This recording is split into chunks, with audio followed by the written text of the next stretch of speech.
return home for the interrogation as requested by the Office of the Special Prosecutor. But by June 2, 2025, he had not gone according to that pledge that he had given to the Office of the Special Prosecutor. As a result of that, he was redeclared wanted. And days later, somewhere around June 13 in 2025, we're told that he had actually been admitted at the Mayo Hospital for some medical procedure. Subsequent to this, the Special Prosecutor kept his wanted tag on Ken Ofori-Atta, and later Ken Ofori-Atta was placed on red notice by Interpol, suggesting that at least at the international level, the Office of the Special Prosecutor and the government had made some inroads in making sure that he is restricted when he is traveling across the globe. His lawyers again did not take kindly with this red notice issuance. They then challenged the red notice. Eventually, it was dropped by Interpol, and for varying reasons, as were given by the Office of the Special Prosecutor and also lawyers of Ken Ofori-Atta. Officers from the Office of the Special Prosecutor had noted that at the time the decision was being made by Interpol, Ken Ofori-Atta had been arrested for breaching some immigration rules and was in ICE detention. And as a result of that, there was no need for Interpol to have still placed him on their red notice. Lawyers for Ken Ofori-Atta, however, made the argument that the Office of the Special Prosecutor did not meet certain conditions precedent to which a person can be placed on the red notice of Interpol. And so the issue about the Interpol list was out of the way, but we knew that Ken Ofori-Atta was in ICE detention for allegedly breaching some immigration rules. He then fought his detention, but the initial proceedings had to do with issue of bail. On record, or issues that we followed with respect to the immigration courts, is that on 2 occasions when his lawyers applied for bail, the bail was denied. However, today we are being told that he's been released. We don't have much information as to whether it is as a result of a victory in the preliminary bail hearing or any other decision as have been taken by the immigration court. We don't know much as to the status of that immigration case. On the other hand is also the extradition proceedings that the state was actually taking against Ken Ofori-Atta. Lawyers of Ken Ofori-Atta consistently has sought to make the explanation that the 2 proceedings ought to be differentiated. That there's a difference between the extradition proceedings that the state was pursuing, and that there was also a difference between the immigration issues which led to Ken Ofori-Atta's detention up until today, April 7, when news have come that he has been released. And so, this is how far we've come from the Office of the Special Prosecutor declaring him as a fugitive of justice, going ahead to declare him as wanted, rescinding that particular decision, later declaring him as wanted, Interpol placing Ken Ofori-Atta on red notice, lawyers of Ken Ofori-Atta fighting to get that red notice quashed, the state beginning extradition proceedings against Ken Ofori-Atta. Ken Ofori-Atta being arrested in the United States for allegedly breaching immigration rules, losing an application or 2 applications at least per account for bail to be given to him. And now on April 7, 2026, he has been released and his name is not on the ICE Detention Center's website. Cousin, thank you. Thank you very much for your time. Hansen Ajima, my colleague here, bringing us up to speed on latest development in respect of former finance minister Mr. Ken Ofori-Atta. And the news is that he's been released from the U.S. ICE detention center. A statement issued a while ago by his lawyers says on the 7th of April 2026, Mr. Ken Ofori-Atta was released from the ICE detention pursuant to judicial order. He is home with his family. Mr. Ken Ofori-Atta remains fully committed to use due process in defense of his rights as guaranteed under the Constitution and laws of the United States of America. He and his family remain thankful to God and all those who have offered prayers and support during this period, and signed by his lawyers on this particular matter. In the short while, I will try and speak to his lawyers here in Ghana as well, Mr. Frank Davis, to indeed confirm this and ask what next, the next step that Mr. Ken Ofori-Atta will take in respect of this particular issue. But before then, let's do some other stories. The Supreme Court has been recognized for upholding the Constitution, protecting human rights, and shaping Ghana's democratic development. The commendation was made at a press conference marking the 150th anniversary of the country's apex court. Established in 1876, the court has endured periods of political hostility, military interventions, as well as the suspension and abrogation of the Constitution. Chairperson of the Anniversary Committee and Justice of the Supreme Court, His Lordship Richard Ejay Frimpong, said the institution has remained resilient throughout these challenges, continuing to stand firm in its mandate. The evolution of the court has been checkered, challenging, yet enduring. The court has not been spared the misfortunes of political hostility, military interventions, featuring suspensions and abrogations of constitutions, societal criticisms, even condemnation, some fair, others unfair, and in some instances extraordinary legislative realignment. In all this, however, the court has survived and thrived.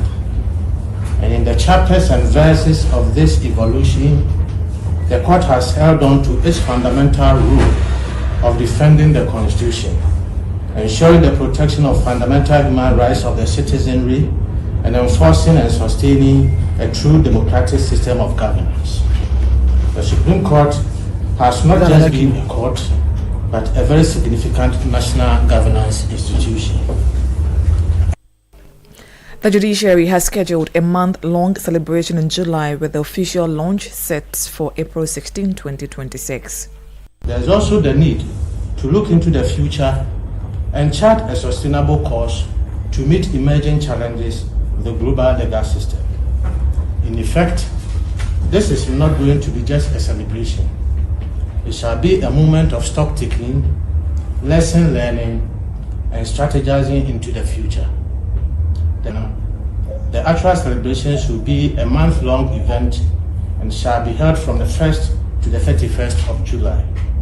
The events lined up for the celebrations would include lectures and symposia by various dignitaries, locally and internationally, legal outreach programs, moot court competitions, sporting events, shortcutting of anniversary projects, thereby to climax the celebrations, dinner and Thanksgiving. Justice of the Supreme Court, His Lordship Richard Ejay Frimpong. So listening to Eyewitness News, coming to you live from our studios here in Accra. We'll go for a quick break. When we come back, we have more stories. Eyewitness News. Be there as it happens. Oh, jump on now. Go. Google me. At what time will you come back where I don't hear the sound of your car? Why you buy new car? No, I don't change my car. It be the same ride. It be the fuel way I change. Way one shouts it. Ever since I started using the all-new Excellium Premium Fuel, fortified with 3-in-1 action. Oh, Joe, now my car they run like electric car. No, it's so. This is the type of fuel where they want to. Cause now engine they cost. Where they want for way if I buy it, it go protect my engine. And with the small way I buy, I go drive, sir. Absolutely. It's like strapping a turbocharger to your engine and giving it a protector. sector. And what they bust my mind self be the 3-in-1 action, no? Excellium they prevent up to 99% of deposit. It be anti-wear, some be anti-corrosion. Won't pay when I open there. Hey, so where can I find this magical fuel? Just head over to any Total Energy service station and your car will thank you. Hey, then make a finish Magobe fast, then rush go Total Energies. My friend, but why your hand the Magobe inside? I give you info. Make a feel the gobe too small. The gogo. Excellium is designed to protect your car engine, decrease fuel consumption, and lower CO2 emissions. Don't say fuel, say Excellium. Choose Excellium, choose quality. Momo. It has made life happen in lots of good ways. Mr. Kwanzaa, Mr. Insurance claim no. It has put together beautiful weddings. It has filled the bellies of boys at their favorite watchy joint. My guy, stop. Who they chop cancel these days? It has made millions of businesses possible. Mr. Kalono, we are back in business. With just a few taps, money moves faster, easier, and safer. Momo understands the weight of your trust in us. We continuously enhance security with features like self-paying reset to help you protect your money. Momo will only call you with 0244 300,000. No MTN or Momo staff will call or ask for your PIN or one-time password. Do not transfer funds to anyone whose identity you have not verified. Do not approve any prompts you have not initiated. Momo, still Munsaka. Let your voice be heard on Eyewitness News on Facebook at facebook.com/Citi97.3, Twitter at twitter.com/Citi973, and Instagram at instagram.com/Citi973 with the hashtag Eyewitness News. Yeah, welcome back. You're still listening to Eyewitness News, coming to you live from our studios here in Accra. How are Now, Ghana's crude oil production has declined for a sixth consecutive year, dropping from a peak of 71.7 million barrels to 37.3 million barrels in 2025, representing a compounded annual average decline of 9%. The figures are captured in the 2025 annual report by the Public Interest and Accountability Committee, that is PIAC. Now, presenting highlights of the report, PIAC Chairman Richard Elima called on the government to deepen collaboration with the Petroleum Commission to drive investment into the petroleum sector and reverse the production downturn. Let's go on the phone line and speak to Mr. Richard Elima, who is the chairman for PIAC, to tell us more about this report. Mr. Mayor, good evening. Thank you very much for your time. Did the report from PIAC identify what really caused this decline? Well, it's a number of factors. The first one we can talk about, obviously, is the natural decline. We are talking about fields that are, almost 20 years. And anybody who has done petroleum engineering will tell you that fields begin to decline around that time. They rise sharply, plateau, and then begin to decline. So that could be a process of a natural decline. It's also possible that the fiscal and technical regime at the time could have affected the attraction of investments into the field. So, for instance, some analysts have questioned the royalty rate, the corporate income tax, generally the fiscal setup of our oil industry. They argue that our fiscals are not competitive enough as compared to our neighbors in Ivory Coast, even in Namibia and Angola, who are now, Namibia particularly, who are now also busily producing oil.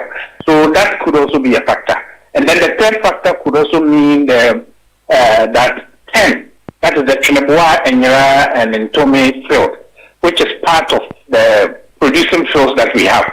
It is the most disappointing fields among the three: the Jubilee, the Chineboa, Enyera, and then the Sankofa Jinyame, because of the geological makeup of the 10 field. It's very difficult to get the oil out of the well. So that has also contributed to the declining production as we see. And if there's a difficulty in the 10 field, how then are we able to resolve this particular issue? Does it mean that we should stop exploration there, or something can be done in respect of this field? Well, some have suggested that instead of oil, why not convert the 10 field into a gas field? so that it produces only gas, which makes it much easier. Others have also suggested, which is more reasonable, that we invest more. Let us invest more into the field and overcome the physical barriers that make it very difficult to pump the oil. So if the partners decide to invest a lot more money, invest in more technology, I'm sure we will be able to get the oil flowing from the field. You mentioned maybe competition from other countries. Let's say you mentioned Angola and the rest. Is it that they are doing something different? That is what, and we are not doing what we are supposed to do. That's causing the decline. Could it be that? One of the things that have come up in our engagement with experts in the field is the fact that our petroleum exploration and production law, I think Act 719 or something, I've forgotten the exact act, which was passed some years ago, is not fit for purpose now. I mean, we have newer emerging petroleum producing countries that have decided to offer investors far better fiscals. I mean, I spoke about royalty. Royalty, some are paying 1% or 2%. We are paying like 5%. We are taking 5%. Corporate income tax at 35%. Others are taking less than that. So when you look at these differentials, it makes Ghana uncompetitive as compared to our neighbors and other newly emerging African oil-producing countries. A review of the law will help in this direction? Yes, it will. And I'm happy to note that we've had meetings with the Petroleum Commission and we've spoken to the Ministry of Energy. And one thing that is clear is that they've all accepted the fact that something has to be done about the law. And I'm just hoping that the process towards a review of the law will start as soon as possible to arrest this decline in our production. You also make a prediction that Ghana's revenue is likely to go up from previous years, especially 2025. How much are we looking at here? Not necessarily. In 2025, we got $770 million, up from the down from 1.3 billion in 2024. But in 2026, the projection is that we might cross $800 million. And it is because of the geopolitical situation happening in the Middle East. I mean, oil prices have gone up. Ghana is a modest producer of oil. So we are going to get a lot more money from the few barrels of oil that we are able to sell on the international market. So that is what is going to push up our oil revenue in 2026 in accordance with the projections that we gave. Is the report able to tell us how we're able to utilize the $770 million we had in 2025? Yes. The law lays out the criteria for utilization of the revenues. A portion goes to GMPC to take care of their costs, operating costs, and participation in the oil fields cost. You know how much? You know how much goes in there? I don't have the figure of head now, but I think in 2025 it reduced to 15%. Yes, I think 15% was given to them from the 770 million. 15% out of that went to GMPC, and then 21% went into the stabilization fund, and then 9% went into the Ghana Heritage Fund. Now, the Ghana Heritage Fund and the stabilization fund together are known as the Ghana Petroleum Funds. So the Ghana Petroleum Funds took 30% of that amount. And then we had $433 million left. That is what went into spending. It was available for government to spend. And government took out 0.4% for the District Assembly's Common Fund. The law says not less than 5% should be given to District Assembly's Common Fund. But one of our findings is that government gave far less of the ABFE to the District Assembly's Common Fund than the law permits. And then the remaining 95%, everything went into the government's big push agenda. As you are aware, the law was amended to scrap all the priority areas for petroleum spending. So now only petroleum revenue only goes into the government's own infrastructure development program, which is called the Big Push. So we are getting more of these funds going into the Big Push agenda. Yes, definitely. In fact, everything apart from the 5% that they take out for the District Assembly Common Fund, the remainder, the 95%, goes into the Big Push straight ahead. And is this sustainable? If we are using chunk of those funds into a particular project, will this be sustainable? Well, the sustainability part comes in when you consider the fact that we are talking about natural resource revenue, which is very volatile. I mean, we all saw the past 1 month or so what has happened. I mean, we woke up one morning and there's war in Iran, and fuel prices went up. I mean, now there's a ceasefire, prices have gone down. All these affect our ability to generate enough revenue. So if you hinge the development of infrastructure of your country on natural resource revenues, it is extremely risky, very, very risky. And I dare say it is not even sustainable. So I agree with you, it creates a problem. But for now, because we are not seeing the negative impact, we are told that at least we'll be able to reserve some $1 billion for the Big Push, and it's sitting at the Bank of Ghana.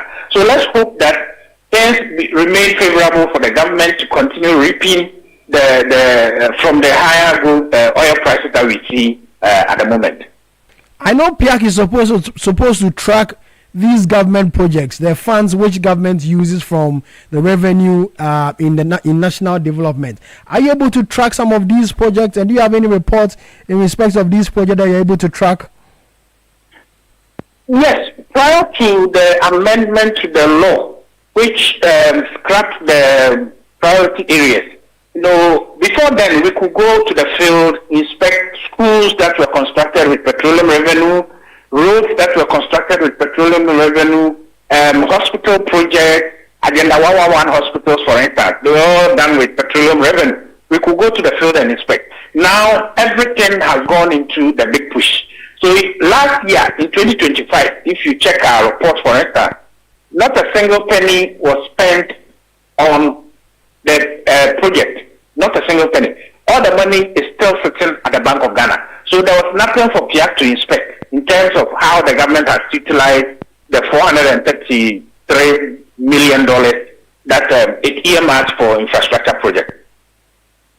Finally, a number of Ghanaians believe that as citizens, we are not enjoying enough from the oil revenue that we are supposed to benefit from in this country. In your work and in your tracking, you think we are benefiting enough from these, revenue we are getting from the oil? Are Ghanaians really benefiting from it? Well, I can say that there have been some modest success stories. It hasn't been the best, but there has been some modest stories that we can tell. I mean, you can look at Terminal 3, our airport, which our brothers and sisters from Nigeria keep hailing. We invested $30 million in that project, and we have got returns, of 17% since 2022. We've got some returns from that project. So anytime you see Terminal 3, it's a reminder that at least we can use oil revenue for some significant projects. The past government Agenda 111 hospital, about 66% of the funding for Agenda 111 hospital came from petroleum revenue. And all these hospitals are very significant social infrastructure projects across the country. And last year, PIAC even had calls to call on government not to abandon these hospitals, but to continue from where the previous government left off, so that the people of Ghana can benefit from these hospitals. Apart from that, the motorway extension that you are seeing, there is some significant petroleum revenue in that project. The Flower Pot interchange that we all saw, that also part of it came from petroleum revenue. And then apart from that, there are many, hundreds of projects across the country. Those are very minor projects all over the country that you see. So if people are not seeing the benefits of our petroleum revenue, it is because we have spread these revenues thin. They have been spread so thinly that there are so many, but very, very minimal impact. That is why we applaud this government for investing in infrastructure, the big push. For instance, if the Accra-Kumasi Expressway takes off, I mean, it will be a source of pride for every Ghanaian to say that, our oil revenue and our mineral royalties combined produced this project, and every Ghanaian will be proud of it. So these are the kind of legacy projects that PIAC is proud of and will always encourage government to undertake. A listener of mine wants me to ask you how much goes into exploration and production. Is PIAC aware of this? No, we don't look at exploration and production. Those are in the books of the companies. So that doesn't fall within our domain. Richie, thank you very much for your time. Richard Elima, You're welcome, chairman of the Public Interest and Accountability Committee, PIAC. This is Eyewitness News coming to you live from our studios here in Accra. A few of your WhatsApp messages you sent in. Yoga in Ho says the Ghana Institution of Engineers should make sure and talk about urgent issues such as our infrastructure rather than demanding an independent probe into the government big push agenda. These projects are critical for development and directly benefit our communities. Focusing on pressing issues at hand will foster growth and innovation, ensuring that we address the immediate needs of the populace effectively. Emmanuel from the Volta region says, thank you and all your colleagues for the great work. Personally, releasing Ken Ofori-Atta is proof that the MPP party has disappointed us as a nation, Ghana. Emmanuel from Volta region. Talking about the release of Mr. Ken Ofori-Atta. Let's go on to the line. I'm told, we go for a quick break. When we come back, we speak to Mr. Frank Davis. He is the lawyer for former Finance Minister Ken Ofori-Atta. Eyewitness News. Be there as it happens. Kuma has always dreamt of commanding his own military forces. Attention! Eyes right, stand at ease. Because that dream is still a vision in progress, he spends his time commanding his money with the EcoBank mobile app. Operation Supplier Payment. Dispatch 1,000 units of currency from Accra to Benin. Move! Move! Sometimes he wants a little extra control so that he can buy only what he needs. Command Center mobile app. Activate virtual card protocol and initiate payments for sneakers and t-shirts. Abort mission for leather coat payment. Even when the general is fast asleep, his standing order marches out to sort his bills. With the EcoBank mobile app, you can command your money to make safe transactions in Ghana and across 33 African countries. Download the EcoBank mobile app on the Play or App Store today. By the left, about turn. EcoBank, the Pan-African Bank. EcoBank will never call or send an SMS asking for your PIN, OTP, bank card, or Ghana card details. Eyewitness News. Be there as it happens. You're welcome back. You're still listening to Eyewitness News, coming to you live from our studios here in Accra. Let's go to the phone line and speak to Mr. Frank Davis. He's lawyer for former Finance Minister Ken Ofori-Atta on the back of news that he's been released from the U.S. ICE Detention Center. Mr. Davis, good evening and thank you very much for your time. Is this a bail or he's been released formally and is not going back to the detention center? Could you please explain this to us? He has been released on bail. You recall the first appearance before ICE, a bond was posted, and when the bond was posted, the lawyers from the Department of Justice, the federal lawyers, caveated that there was an extradition request pending against it. On the strength of that, the judge had to adjourn the proceedings and asked of the federal lawyers to put the extradition request before the court on or before the 19th of February. On the 18th of February, it was only a one-liner that the Department of Justice lawyers filed. So the judge could not proceed with the matter because the details of the extradition request was not before him. As it turned out, this is where we are. We were supposed to have gone back to the ICE court on the 27th of April. But today, in conformity with the rules and the laws governing this immigration practices and procedures in the United States, Kenneth Oforiatta has been suffered to be at large. So he's at home with his family. Does it mean he will go back to the court because this is bail? Does it mean he will go back to court on the same matter? When he has to go back to court again, you be the first to know. Don't worry. Let us deal with the situation as a present. He's been released from ICE custody or detention, and he is on bail. He has been released from ICE custody. Not saying he's been released from ICE custody. Okay? I get you. My next question. So what happens to the whole extradition process? Now that he's been granted... Don't let us co-mingle, I always say. The extradition request and proceedings stand separate and distinct from the ICE hearing. The ICE hearing is a purely administrative immigration matter. He applied for an adjustment of his immigration status.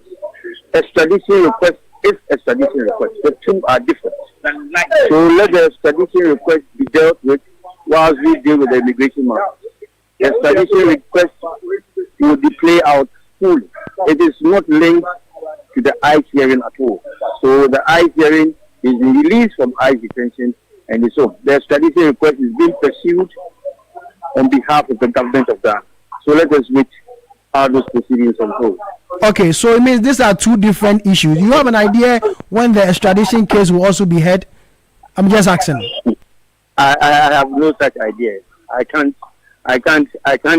behave as if I have full knowledge of it.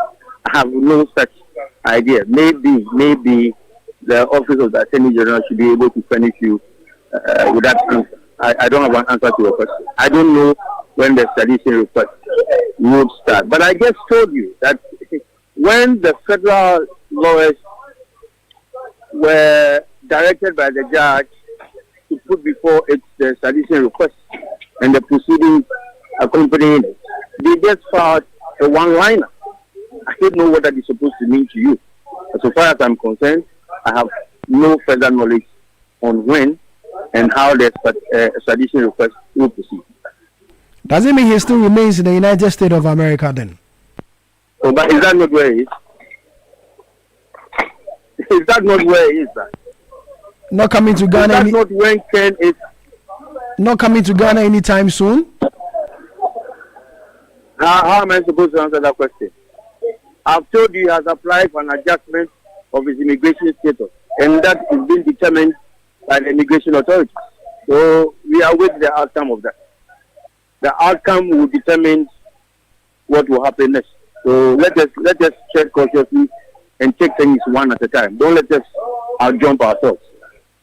Mr. Davis, thank you very much for your time. Frank Davis is lawyer for Ken Ofori-Atta, former finance minister of the Republic of Ghana. The news is that, as you just heard earlier, he's been released from the U.S. ICE detention center. Let's get another legal opinion on this matter and speak to Martin Kpebu. He's a private legal practitioner. Martin, good evening. Thank you very much for your time. Your initial reaction to this news that Mr. Ken Ofori-Atta has been released from the U.S.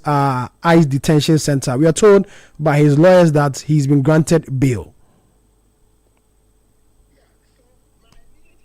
Is that look, this bail thing brings this matter to the fore, and once again we appeal to the MPP fraternity to pull Ofori-Atta down. I mean, ask him to come back to Ghana. Let's stop all this rigmarole. It's needless. It's not as if the U.S. government is preventing Ofori-Atta from coming.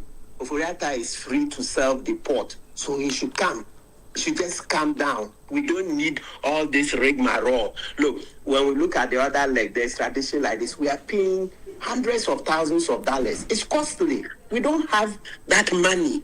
And Ofori-Atta is putting us to such extreme cost. So President Kufuor, the vice president, ex-vice president, the MPP chairman, all of them, look, they should be bold. Ask Ofori-Atta to calm down. Is Kufuor not working in Accra, Ghana here? The other ministers, those who have cases in court, are they not going and coming? So why does Ofori-Atta think that he alone, he cannot go and come? You see, so that's what I'll say first. Now, number two, this also brings back to the fore the matter of once again Kissi Jabin leaving that office immediately.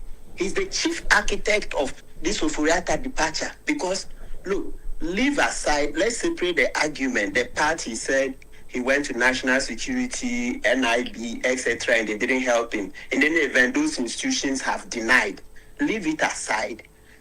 He said he also knew that Oforiatta was going to travel. So assuming, as I said, those institutions have denied. What prevented Kissi Jabin from informing the nation that singular thing? So every time this matter comes up, I'm like, hey, so we thought we have a special prosecutor and he doesn't know how to blow the whistle. If in Makola or Malata market, when they see a suspect absconding, the first thing we say is Julo, Barau, Ewi. Okay. Kissi Jabin didn't know how to do this thing. I say it somewhere, and then somebody says I'm not a lawyer. Listen, that's real law I'm speaking. Law, you see, there's sociological jurisprudence in our society. If you want to apprehend a suspect, you want to apprehend an accused, and you cannot do it by yourself, the first thing is to blow an alarm. Juloe, Ewio, Barao, okay? Amole, right? Arrest him. Kissi Jabin couldn't do this, and he says he's special prosecutor. This simple thing, blowing the whistle. So this matter has come again to the fore that he has to leave that office. We'll punish him for it. That he couldn't blow the whistle. It's a separate argument from allegedly NIB and the resident helping. As I said, look, I have letters from those institutions where they've denied that he never came to them to seek help to arrest Oforiatta. Okay, so that thing that blow the whistle, a special prosecutor who cannot blow the whistle, cannot inform the citizens, which is a constitutional duty. Sovereignty lies in the people of Ghana. Article 1, Article 35, Article 125. These are all constitutional provisions. A special prosecutor who doesn't understand the constitution like this is not fit for that office. He should leave immediately. Then now let's go to the next point, which is that the constitution itself. I see earlier on, I was on Joy FM with Frank Davis. He said very unprintable things about me. I'll disregard that. But the point I want to make is that the constitution says that Oforiatta has a duty to come to Ghana to attend court. It's a constitutional duty. That is how come that under Article 19, it says that the trial of an accused person shall take place in his presence. Check Article 19, Clause 3. I don't have my constitution here. That is how come that when he fails to come and he's gone outside the jurisdiction, we can use force to drag him. So Frank Davis must understand that Oforiatta's refusal to come is a breach of the constitution. If it wasn't a breach, we couldn't have put in an extradition request. So the MPP fraternity must understand this. I hear lawyers saying that he has no duty to come. Yeah, and I'm like, what? Do you understand the constitution? It's there. Article 19, Clause 3 says that the trial of an accused person shall take place in his presence. Okay, yes, there's a part that says that in the interim, before we arrest him, we can do trial in absentia. I can be there. But I'm also telling you that is how come that, my brother, what's your name again? Is it Wilson? This is Sammy. Sammy Rafi. Yes, Martin.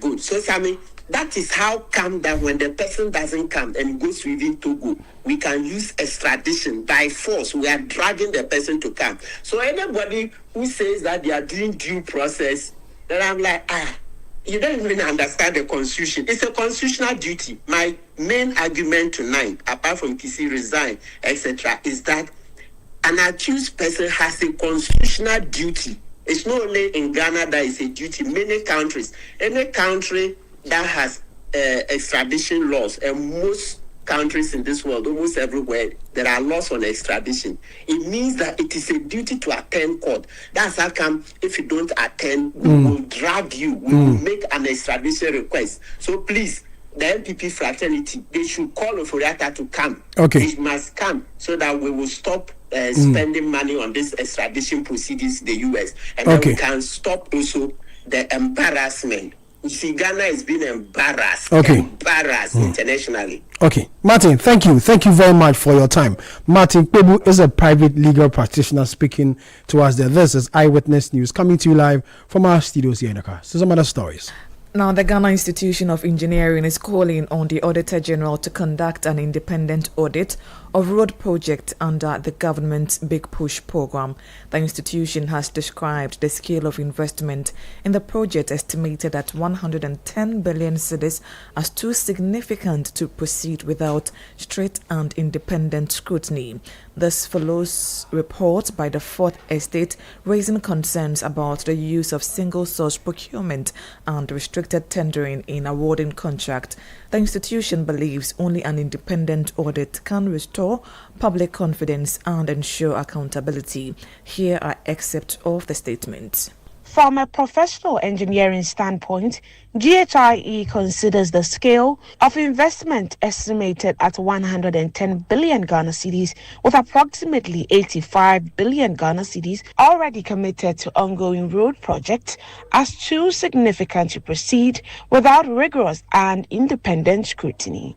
The institution maintains that such unprecedented public expenditure must be subjected to a credible audit process to safeguard the national interest, ensure that infrastructure delivery meets expected standards, and guarantee that every cedi invested delivers measurable value, efficiency, and tangible benefit to the Ghanaian people. While acknowledging the directive by His Excellency President John Dramani Mahama for the Minister of Roads and Highways to respond to the allegations, GHIE emphasizes that the gravity of the issues raised requires an independent audit by the Auditor General to provide objective findings and restore public confidence. The institution stresses that the audit must extend beyond procurement to cover the full life cycle of the project, including feasibility, engineering design, procurement processes, environmental and social compliance, and implementation, as weaknesses as any state can significantly affect cost, quality, and long-term sustainability. GHIE clarifies that its call is not intended to apportion blame, but to establish clear standards for public project execution, identify systemic gaps, and strengthen infrastructure delivery in Ghana. You had excerpt of a statement from the Ghana Institution of Engineering calling on the Auditor General to conduct an independent audit of road project under the Big Push program, read by my colleague Melody Fafa Potofe. You're also listening to Eyewitness News, coming to you live from our studios here in Accra. Time for Citi Business News on Eyewitness News, brought to you by Republic Bank. We are the one for you. Join the Republic verse. Do more, shine more, big up. Mr. Kojo, 1 minute before you go to work. The AC you said you want to fix, it won't work. Why? Because the electrician will come and chisel my wall. It will make my building weak.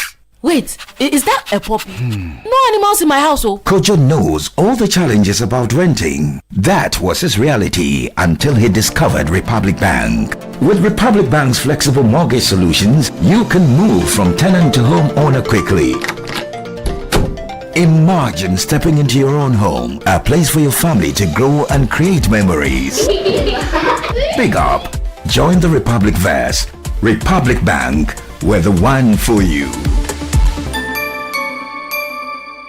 Oh, jump on now. Go, me. And what time when you come back, we are not hear the sound of your car. Why you buy new car? No, I not change my car. It be the same, right? It be the fuel way I change. Way one shouts it. Ever since I started using the all-new Excellium Premium Fuel, fortified with 3-in-1 action. Oh, Joe, now my car they run like electric car. No, it's so. This is the type of fuel where they want to. Because now engine they cost. Where they want for way if I buy it, it go protect my engine. And with the small way I buy, I go drive, sir. Absolutely. It's like strapping a turbocharger to your engine and giving it a protector. And what they bust my mind, Seth, be the 3-in-1 action, no? Excellium, they prevent up to 99% of deposit. It be anti-wear, some be anti-corrosion. Won't pay when I open them. Hey, so where can I find this magical fuel? Just head over to any Total Energy service station and your car will thank you. Hey, they make a finish my go be fast, then rush go Total Energies. My friend, but why your hand my go be inside? I give you info. Make a feel the go be too small. Go! Excellium is designed to protect your car engine, decrease fuel consumption, and lower CO2 CO2 emissions. Don't say fuel, say Excellium. Choose Excellium, choose quality. Get the details. Every significant financial transaction, every market movement, and all the policies that affect your business. Citi Business News. Be informed. Time now for Citi Business News on Eyewitness News. I am Eyewitness Mustafa. The details now. Ghana's economy recorded a 7.5% growth in January 2026. According to the Ghana Statistical Service, this signals a strong start to the year, although slightly below the 8.2% recorded in January 2025. Data from the monthly indicator of economic growth shows the services sector as the main driver of economic activity, expanding by 9.6%. Presenting highlights of the report, government statistician Dr. Alhassan Idrisu noted that the robust performance of the services sector underscores its dominance and growing role in Ghana's economy. Economic activities in the agriculture sector grew by 4.5% in January 2026, down from 9.3% a year earlier. This suggests slower momentum, mainly reflecting seasonal patterns in crops and livestock. Industry grew by 7.2% compared to 9.7% in January 2025. The slowdown is linked to reduced activity in oil and gas within mining and quarrying. Services recorded the strongest performance, expanding by 9.6%, up from 7.7% last year. This growth was driven by education and information and communication activities. In terms of contribution to growth, services accounted for 54.3%, industry 29%, and agriculture 14% of the overall 7.5% growth. What this really means is that while the economy continues to grow, the pace has slowed slightly compared to last year. However, strong performance in services is helping to sustain overall expansion. Government statistician Dr. Alhassan Idrisu. Now, news just coming in is that the Plastic Manufacturers Association and the National Association of Sachet and Packaged Water Producers have agreed to maintain the current price of sachet water. The decision was reached after a meeting between industry stakeholders and the Minister of Trade, Agribusiness and Industry, Elizabeth Ofosu-Ejare. Addressing a press conference after the meeting, the minister explained that the planned adjustment in polymer prices has been put on hold, citing positive development in the economy. In any economy, there are gains and there can be losses. Since we have enjoyed the gains for about 14 months, I'm happy that they are able to cushion us for the next few months. We are hoping that things will return to normalcy so that they will continue to gain the investments, returns on their investments. As a Minister for Trade, Agribusiness and Industry, I really want industry to thrive. So do I want the Ghanaian economy to be good. Because you know what? When the economy is good, the enabling environment is already created for industry to do well. So I'm happy that together with His Excellency John Dramani Mahama, you know, just lately they made him Commander-in-Chief of Industry. And so for industry and the president and the government to work together, the polymers producers have done so well by agreeing to revert to the old price. Elizabeth Ofosu-Ejare is Minister of Trade, Agribusiness and Industry. Now, Telecel Ghana has presented a brand new car to the 14th winner of its Dream Car promotion. Speaking to the media, acting head of products and services Carlos Asari Oko said the initiative, launched in 2018, is aimed at rewarding loyal customers. We are rewarded for the 14th time our winner for the Dream Car promo, which has been running for about 7 to 8 years now. And it's been fantastic to see a customer take away a car and achieve the dream of becoming a car owner in Ghana. The Dream Car promo is a promo that we run twice every year to reward our customers who are loyal to us, who play games with us, and who have fun on our network. This promo started in 2018, just as the short code is 2018. We've already rewarded about 6 houses, giving away 7 cars, and today we've given away another car, making it the 8th time we are giving a car. And this promo is basically to give back to our customers for the time they spend on our network and for the opportunity to have that relationship with them. Carlos Asarioko is acting head of products and services at Telecel Ghana. Now, Kofi Owusu-Enen, the winner of the 14th Telecel Dream Car promo, expressed his excitement after receiving the car, revealing that it took persistent, multiple attempts and significant effort to finally emerge victorious. I think I done the first cycle and I didn't really put much effort into it. Maybe once in a while, answer a question or two, and that was it. But then sometimes I'll just do it, and I won a couple of the weekly promos. And so that made me think, okay, let me just give it a try. Let me put in a lot more effort. And I started actually, during the second start, actually putting a lot more effort, answering the questions and all that. And then eventually paid off, and here we are. It's still taking a while to settle in. I'm still believing, so here. Kofi Owusu-Enen is the winner of the 14th Telecel Dream Car promo. Now, the chief executive of First Atlantic Bank PLC, Odun Odonfa, says the bank delivered a robust financial performance in 2025, driven by macroeconomic stability and sustained investment in digitalization and expansion. Profit before tax rose by 30.5% to 703 million cedis in 2025, up from 539 million cedis in the previous year, reflecting strong earnings growth and improved operational efficiency. Speaking on the sidelines of the bank's first annual general meeting following its listing on the Ghana Stock Exchange, he noted that improved efficiencies and continued investment in digital transformation are expected to support stronger performance in 2026. All the major indices grew. Deposits went up almost 40%. Profits hit over 700 million, profit before tax. The balance sheet also grew in like manner. And above all, efficiencies improved, revenues went up, impairments are going down, and we will try and do even better this year. We have macroeconomic stability, and that is always good for business. I think if you look at all the indices, whether you're looking at the exchange rates or interest rates or general stability in the economy, it helps for businesses to be able to plan and to execute their strategies. But in addition, our business is a people business, and our staff have been incredible. They've gone out there, they've done the business, they've sold our products, and we continue to roll out our strategy: digitization, regional expansion, investment in our people, and all that is going well. He had a chief executive of First Atlantic Bank PLC, Odun Odonfa. And that's it for Citi Business News on Eyewitness News, brought to you by Republic Bank. Republic Bank, we are the one for you. Join the Republic verse, do more, shine more, big up. I am Hawa Idrisu Mustafa. Up next is Point Blank. Mr. Kojo, 1 minute before you go to work. The AC you said you want to fix, it won't work. Why? Because the electrician will come and chisel my wall. It will make my building weak. Wait, is that a puppy? No animals in my house, oh. Kojo knows all the challenges about renting. That was his reality until he discovered Republic Bank. With Republic Bank's flexible mortgage solutions, you can move from tenant to homeowner quickly.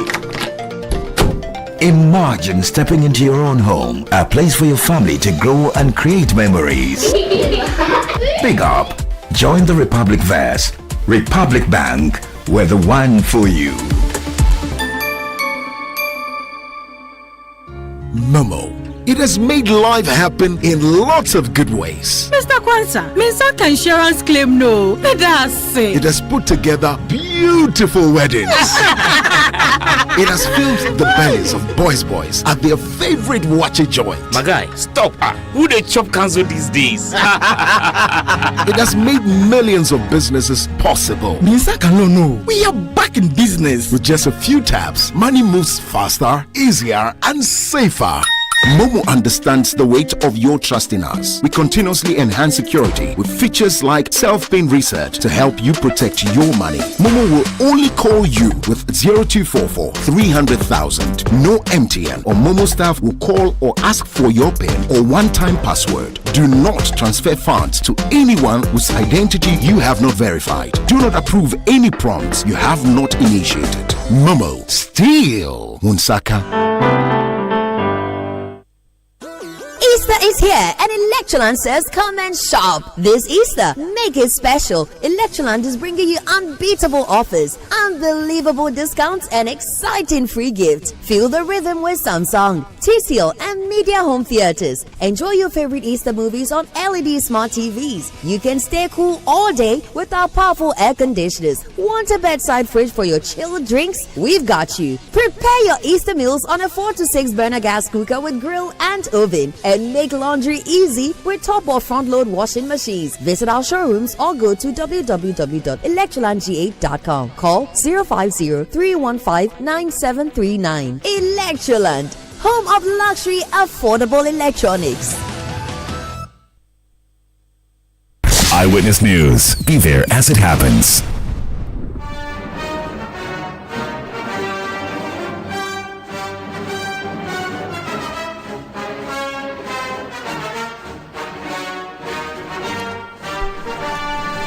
Welcome back. You're still listening to Eyewitness News on 97.3 Citi FM. And this is Point Blank.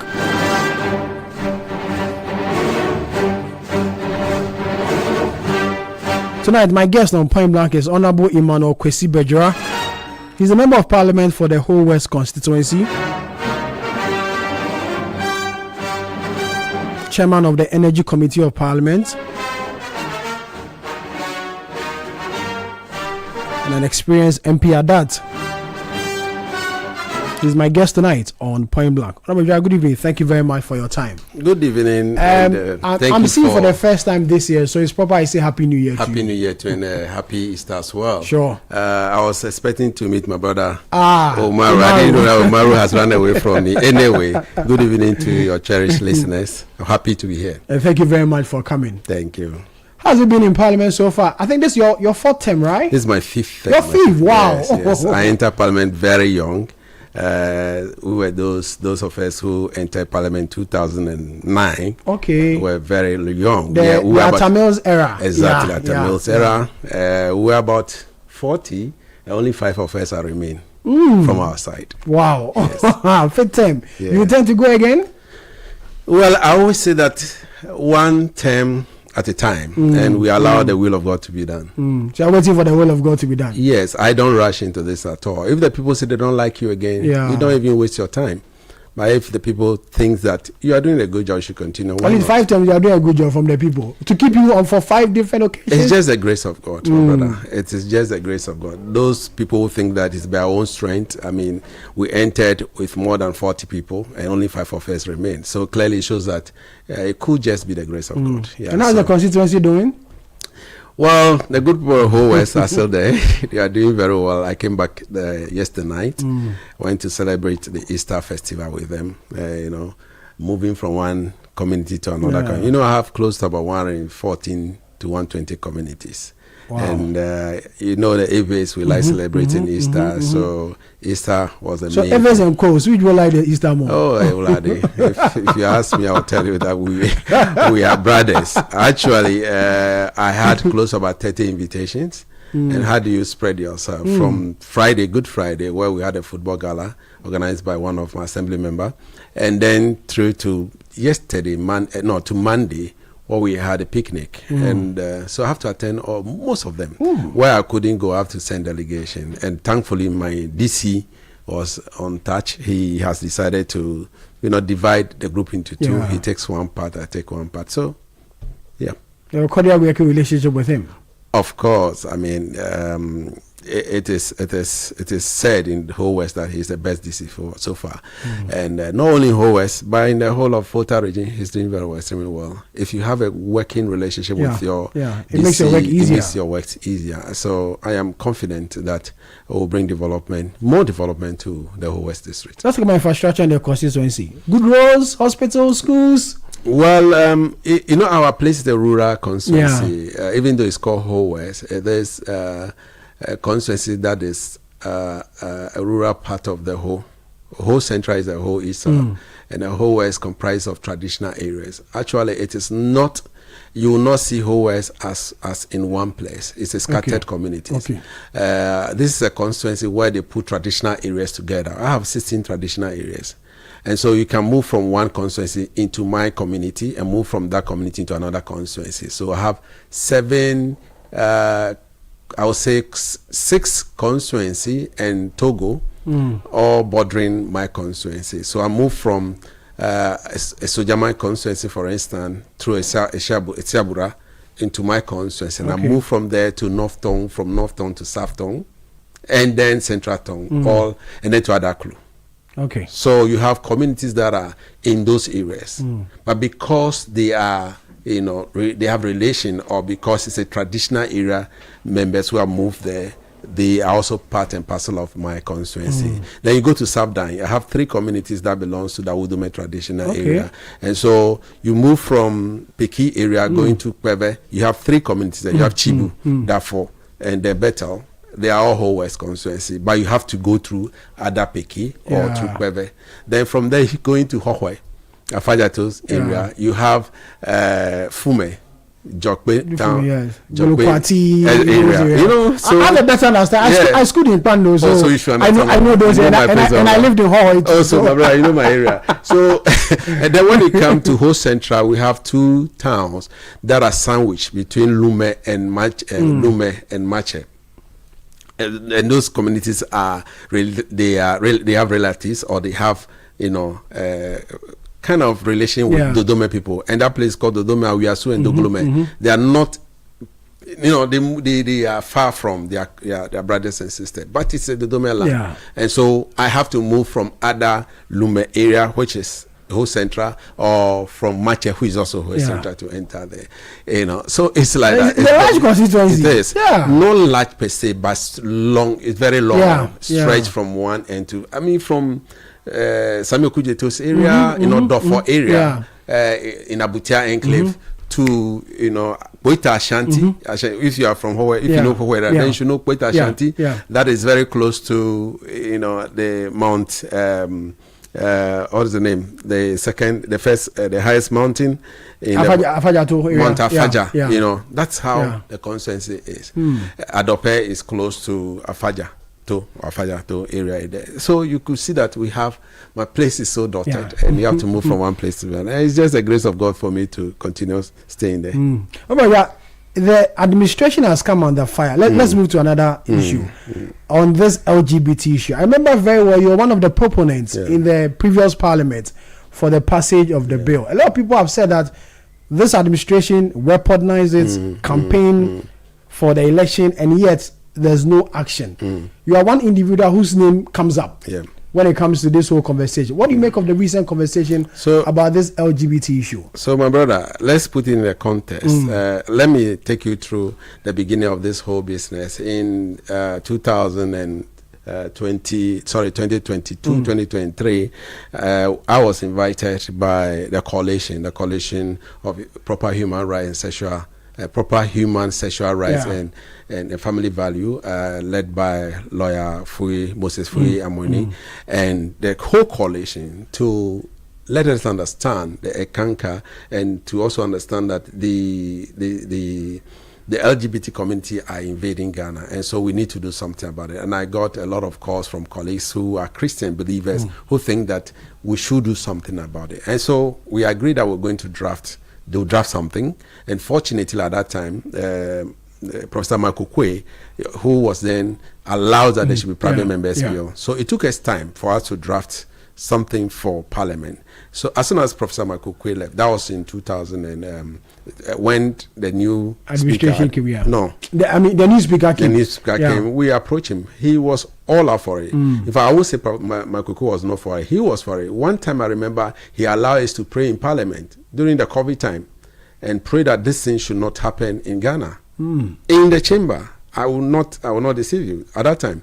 Then when the new speaker came, the Right Honorable Agbagbagbin came, he also agreed that, look, we should not allow this thing to filter. And so whatever we can do to pass it, we will pass it.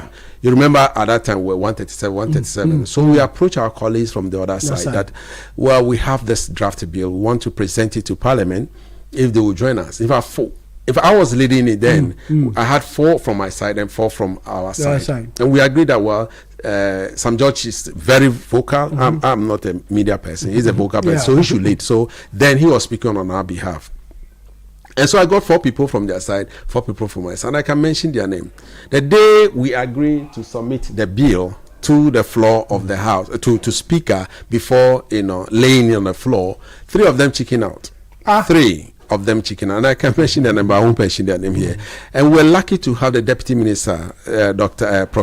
Honorable Fojo. He was then Deputy Education Minister. Yeah. He was the only person who supported us from their side. So quickly we have to get other people to let them understand what was going on, and they came and supported us. So then we had 7 people from the minority side, and we have 1 person from the majority side then. And so we went through, what we went through. We went through to the point that the bill was passed under the Right Honorable Agbagbi. We passed it only for us to be told by the president before it got to him that, well, somebody was going to court, and my brother took it to court, and that dragged until they left the office. And you know very well that when a bill, even whether it was passed or not passed, when a particular parliament, exit, you must bring the bring the bill again. So we decided to bring the bill again, and we came together. This time around, those of us, like Honorable De La Soa, she's no longer in Parliament. So 4 of us who were, previously sponsors of the bill, Sam George, myself, De La Soa, Honorable the Deputy Minister for Chieftaincy, Honorable Rita Odele-Soa, and then Helen Tosu. 4 of us currently still support it. We signed to. We are co-sponsor. Then we have Fojon T, and then 6 people, 5 other people from the MPP stock. So 4, us against says, which presented a bill. We presented a bill to Speaker, but not to Parliament. That was the first time last year. Then this year, January, Speaker allows it to be late, because last year what really happened was that some of us were arguing, including the majority leader. I was even part of them, where people were arguing that after all, there's no constitutional provision for it, that if Parliament elapses, you should bring the bill back. But the argument back and forth, and so we decided, Speaker decided that let's lay the bill. After all, the bill has been passed already. It's not a new bill, so we should resubmit it. So we submitted it on the 17th of February this year, which has been referred to a committee, the Legal Constitution Committee. And from what I heard, the Human Rights Committee have already met with UN, UNICEF, and those groups. They met with them. They met with the Human Rights Group. They met with the Christian Council. They've met them already last week, and the Legal Affairs Committee will be meeting us on the 21st. Okay. And so the report will be presented as soon as we return. In fact, the chairman has given me all the assurance. When I call him today, say, "Hello, Emmanuel, we are meeting you on the 21st. Please be there. As soon as we return, that will be our first report to submit." Okay. Already it's been passed. The concern from United Nations was the fact that, and I can share with you, the concern United Nations has written to Speaker about, exposing people, giving information about this person is a member, is what they don't want. Okay. But the rest of the bill, they are interested. They don't care anything. They don't, just that we should be able to protect others. Maybe the person have some disease. And so I asked the chairman, it's okay, they'll look at it when we can do assets, whether we should tone it down or we should still maintain it. Because in the bill So the UN is worried about the discrimination aspect of it. Yes. Okay. So that's the only thing they are concerned about. And when it comes, we'll look at whether we should maintain it, and we'll talk to our sponsors as well. So people should stop this thing as if the bill will not be passed. It will be passed. The worry is about the sense of urgency. They believe that the previous administration, you were all out for it. Yes. Now, so am I not out for it? If I can put my parliamentary, my parliamentary activities on the line, like someone did with the presidency. Yes. I'm putting on the line, and I meant it. I mean, we should have principles in life. Everywhere I go, I said it. If you are not principled enough, then you are not, a person who should be believed. I have my principle. If I support it during our opposition time, and we went to town with it. You remember, we use it everywhere, and Ghanaians supported it because it is against our culture, not only Ghanaian culture, but it's against our own tradition, right? So if we are against it, why should I come to power now and think that I'll chicken out? And so the likes of Sam George, we believes in it. The likes of Helen Tosso, we believes in it. The likes of Rita Odeleso, we believes in it. And the president also believes, he has mentioned it several times. Maybe our people are thinking that we should give the bill to president for the president to sign. Initially, the president even told us that he wants to bring it as a public bill. Yeah. You remember he met the Catholic bishop. He wanted the bill to be a public bill. But you know, if it's a public bill, we don't know whether it will delay or not. Yeah. So we said we have already passed this one already. When it goes through the process, the motion, and it's passed, and he decides to refer it to, maybe he wants something to be added or something, he can refer it to the... The worry for many people is that the recent comments by the president that this whole LGBT matter is not a priority in Ghana, that is what has caused a lot of people to worry. I'll explain to you that, you know, if the whole president says this is not a priority for now, then it means it may not see the light of day. So you see, people do not understand that the executive is different from the legislature as well as the judiciary. What we should understand is that the bill has not been passed. Now it's in the domain of the legislature. The president cannot come and force us to pass it. You understand? Yeah. Even the president brings it as because it wasn't the president that brought it as a bill. So he cannot even come as under certificate of agency. It is private members bill. We didn't bring it as a certificate of agency. So it has to go through the normal process, which it is going through. If we have not finished, what business has the president got to do with it? With this? That's what people don't understand. If the president says that, it is not the priority, bring it. When we finish the bill, we send the bill to him.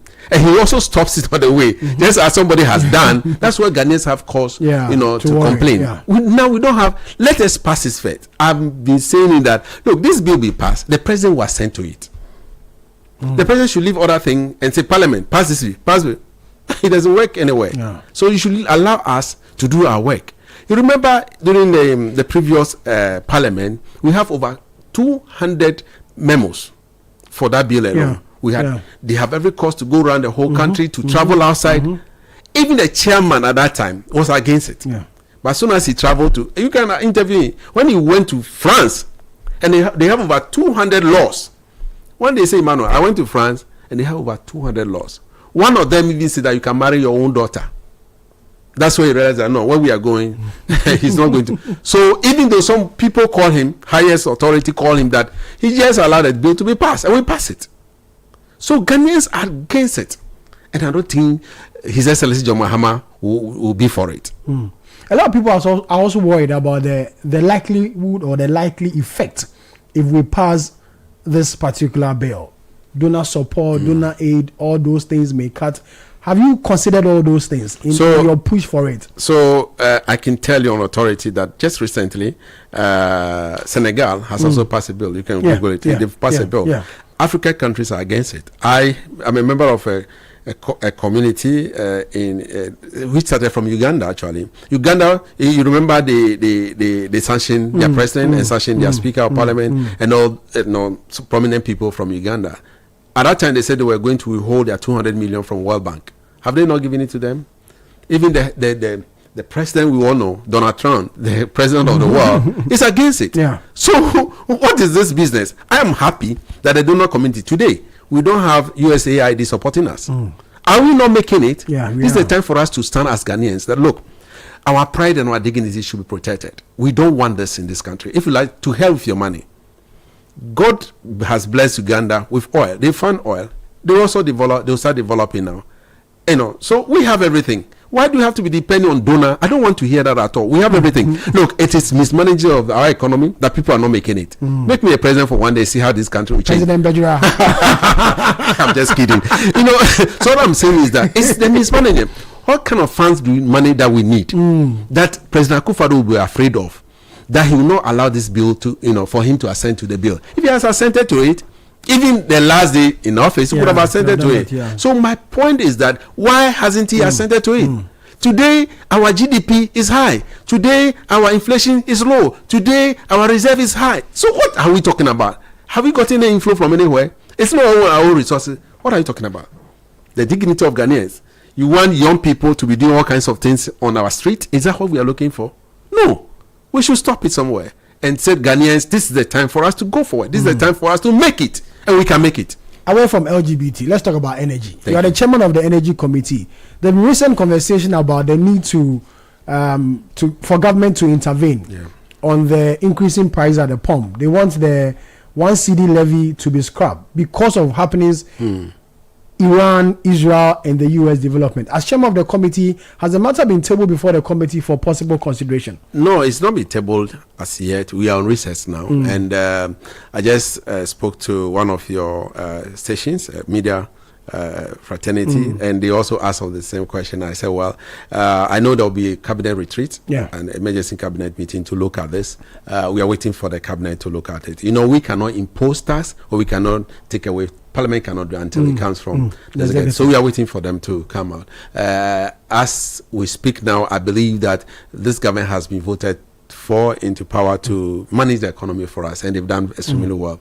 The 1 Citi that was, levied on every liter was basically for fuel. Yeah. And that fuel was to help our energy sector, not the petroleum sector. Now, if the petroleum sector is suffering, government could say, well, I will take it off, or let me maintain it and wait and see. And so I'm waiting for the executives to come out with their retreat and tell us what is. And now I'm sure they'll have justification for either maintaining it or removing it. So let's not jump the gun. Let's wait for what will come out of the meeting. But many have said that government should do something about what's happening to mitigate the plight of the ordinary Ghanaian. Fine, inflation is down. We are seeing increasing prices at the pump. The war has not ended, even though there's a 2 week freeze off. GPRT is threatening to increase fares. Pure water sellers are also threatening to increase price, even though there's an intervention. A gamut of issues. So many people think that it's about time government comes in. People are mounting pressure on government. Will the committee also help listen, because you are the representative of the people? Yeah, that's why I was saying that we should wait for the executive to come out with their decision, and then we can now make our input. For now, we cannot make any input until I hear some of my colleagues from the minority side came. They have press conferences and asked. Some of them call on me that, honorable chairman, let's call the minister and ask the minister whether they can. I'm waiting for the cabinet decision. Having said that, waiting for the cabinet decision, we should also understand that we live in a world economy. Now, our brothers from the other side, if you compare the price of petroleum product from our neighboring countries, ask which one is higher and which one is lower. You realize that we are all on the same platform. Apart from that, when petroleum product was higher than now, in the previous, when inflation was high, what did we do? We didn't do anything about it. Now inflation is low. I mean, it means that even though you be I'm not justifying it, but even though you have your goods and services are very low, I mean, and your petroleum price is going a little bit higher, which has gone to. I buy diesel. These are 17. Petrol and co are now 13 and 4. Some filling stations are selling 14. We've not got into the 25 Citi market yet, as it used to be in the past. So let's wait and let's hold on and let's trust that this 2 weeks window will bring things down. I believe that this war will not go anywhere. It will end soon and things will come down. But Trump doesn't look like he's going to end this anytime soon. There's a 2 weeks freeze, and he's giving some conditions. If these conditions are not, we live in Ghana, so we are waiting. But in any case, I believe the president is a listening president. Only God knows, and I believe that by the time they finish with their meeting, something good will come out of it, and probably. Your opponent said that when the Russia-Ukraine war happened, you took advantage of it, and now that there's Israel-US war, is also good time for also to take advantage of it from their side. Of course, that's all about politics. Politics is to make noise. Especially we have this balance that says that the minority will have their say, and then the majority will have their. So let them also make say it and trump it. But the discerning Ghanaians are listening. They know what is going on. People around the world. It wasn't like when some of us entered Parliament in 2009. When the literacy rate and people's perception about politicians were low. Now you cannot go to the market and tell people anything. Yeah. And that does also not mean that we should not be sensitive to the people. I always say that, look, the same people who put you there will bring you down. So we should also be sensitive to the people. So whilst our opponents are talking, let's be listening to them as well. And so I'm sure our leaders, including myself, we are listening, and we'll do the right thing. When is Parliament resuming? We're supposed to be back in May, either beginning or middle of May. What will be some of the things you'll be considering when you resume? A lot. In my my committee, for instance, though we will be looking at the MPA Act. We want to restructure MPA. Okay.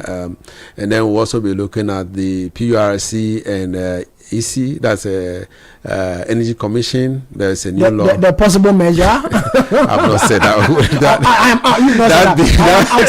That bill will be coming to us. We'll be looking at it, and then there are a few petroleum agreements that will also be coming. We'll be looking at. That's for my committee, and generally, I'm a proposer of the anti-LGBTQI. I will be pushing forward to it, and. In all this, I'm also the chairman of OGP Caucus. A lot of people don't know what is Open Government Partnership. Open Government Partnership basically means open up your government, opening up parliament, open up, state institutions. Yeah. And Ghana has assigned, we've been member of the OGP community since 2011. A lot of people do not know. Okay. So most of the things that we do, we need government to be opening up. That's why you see a lot of openness. The RTI bill was passed under Open Government Partnership Initiative. And so there are a lot of initiatives that will be coming, a lot of new laws that we'll be looking at. And so one of them has to do with asset declaration, which the president said he was going to. It's under Open Government. We need to open up our space. If you are a public officer or you are, elected official, you should be able to tell Ghanaians how many assets you make and how many you are going home with, or how many, how much do you owe. We should be able to tell Ghanaians, and that should not be shredded in secrecy. But can politicians really disclose this? Why not? What is wrong with that, my brother? For me, there's nothing wrong with it. The current existing law, you declare it in an envelope, and it's bad, and it's only open when I think you are leaving office or you are gone, which is no good. We should open it. If I have two houses, and the people who are supposed to pass that law, your colleagues in parliament, so we will lobby them. That is one of my work. Able to get this. That's how some of us will be doing. Politicians never declare their assets. Why won't you declare your assets? What are you afraid of? If you have nothing to hide, what are you afraid of? If I'm not only an MP, I have other businesses. So why don't you declare those businesses? I have certificate from speaker to do business. Do other things, Other things. So that certificate is there. And if I have any income from them, I'm able to acquire additional property, I should be able to tell the whole world. If you are not able to tell, then you are not truthful to your constituent. You are not truthful to Ghanaians. Then what's the business? What business do you have in being in public office? We should be bold. People should be bold to declare the asset. And these are some of the things some of us will be pushing out there. That look, we should revise our COPA, which is a law which our people are bringing up. Thank you for your time. Thank you very much. Thank you very much for coming. I'm grateful. My guest tonight on the Point Blank, Emmanuel Kwesi Bajwa. He's a member of Parliament for the Whole West constituency, the chairman of the Energy Committee of Parliament, and one of the proponents of the LGBT law or LGBT plus bill in Parliament. He says the House will pass it, and President John Dramani Mahama will sign it into law. And that's how we bring today's edition of Eyewitness News to a close. My name is Sami Wiafe. Earlier you heard Hawa Idrisu. Show produced by Kwabna Wilson, Beverly London, Fred Tete Jabano, and Juliana Odam, with technical assistant from Desmond Nyako. So we'll come your way again tomorrow. May the good Lord be with us all.